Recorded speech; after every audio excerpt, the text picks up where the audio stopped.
The King is said to be extremely unhappy with Keir Starmer for handing Donald Trump an invitation to Balmoral so publicly, as it conflicted with his aim to protect Canada from Trump's threats. Britain just witnessed something nobody saw coming. The King himself spoke up about politics, and when royals break their silence, you know something serious is going down. So here's what happened. Last week, Prime Minister Keir Starmer flew to Brussels for what his office called normal talks with European Union leaders. They said it was about trade and climate stuff.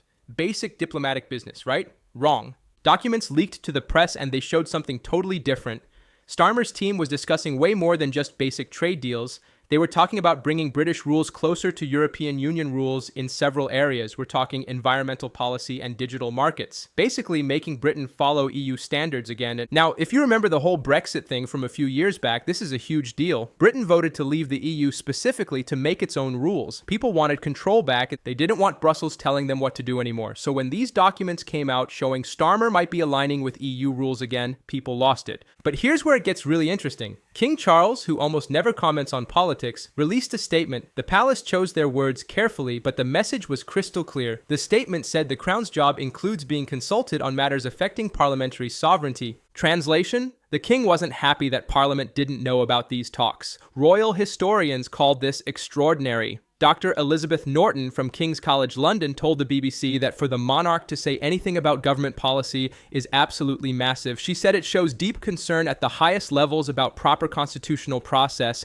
Think about what that means. The monarchy stays out of politics. That's the rule. They wave, they smile, they cut ribbons, but they don't comment on government decisions. So when King Charles felt he had to say something, that tells you how serious this situation is. Parliament didn't even know these Brussels meetings were happening. Nobody briefed them beforehand. Cabinet ministers from the Brexit wing of Labour are reportedly furious. They were kept completely in the dark. 3 members of Parliament already submitted written questions demanding full disclosure about what was discussed. They want answers, and they want them now. Let's look at what those leaked documents actually revealed. They mention exploratory frameworks for dynamic alignment in environmental standards and digital services regulation. That's fancy diplomatic talk for we're thinking about following EU rules in these areas. The documents show Britain might participate in EU carbon pricing mechanisms. They discuss possibly adopting European Union artificial intelligence regulations. They mention preliminary talks about aligning product safety standards.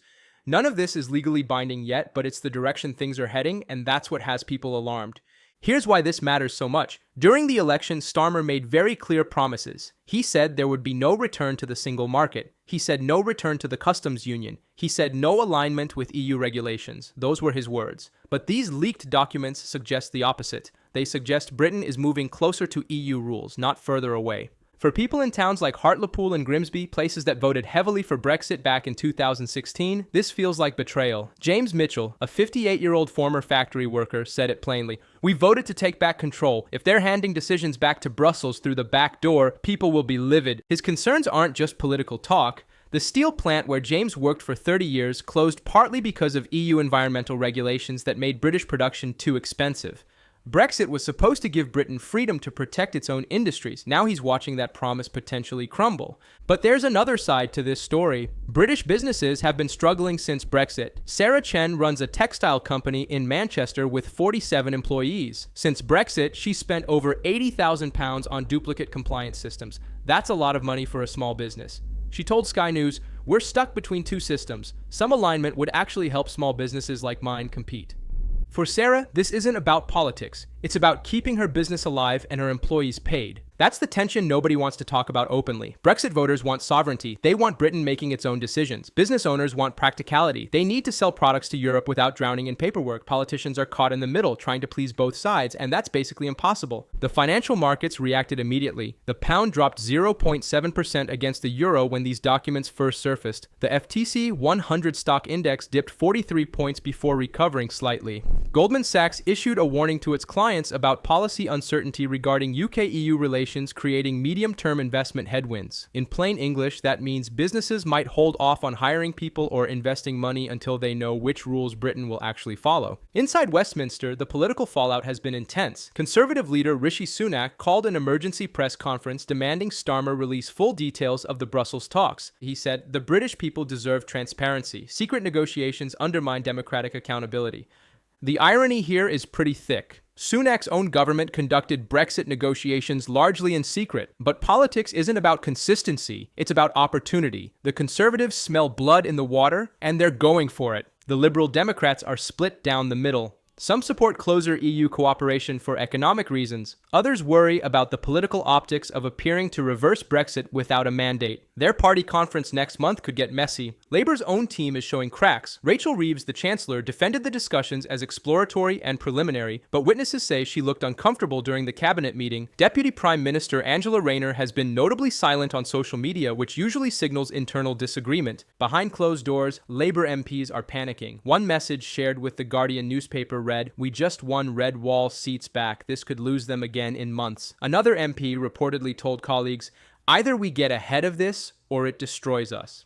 Online, the reaction has been fierce. The hashtag Starmer Explained trended for 6 hours with over 400,000 mentions. Brexit supporters are mobilizing. Remain voters see an opportunity. The country's Brexit divisions, which many hoped had healed, are reopening with shocking speed. Reform UK leader Nigel Farage called it the betrayal he always predicted. His party's polling jumped 3 points in just 48 hours, from 11% to 14% according to YouGov. In British politics, where small shifts can swing elections that's significant, Farage is already planning rallies in Brexit voting areas. His message is simple and direct. They lied to you. Again. Legal experts are divided on whether the government broke any rules. Professor Mark Elliott from Cambridge argues there's no legal requirement to inform Parliament of preliminary diplomatic discussions. But politically, the secrecy creates massive problems. Former Supreme Court Justice Lord Sumption told The Times, if substantive commitments were made affecting UK law without parliamentary consultation, that raises serious constitutional questions about the proper exercise of executive power. Here's the big constitutional question.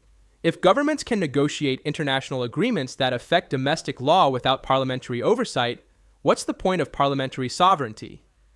That's the question keeping constitutional lawyers up at night.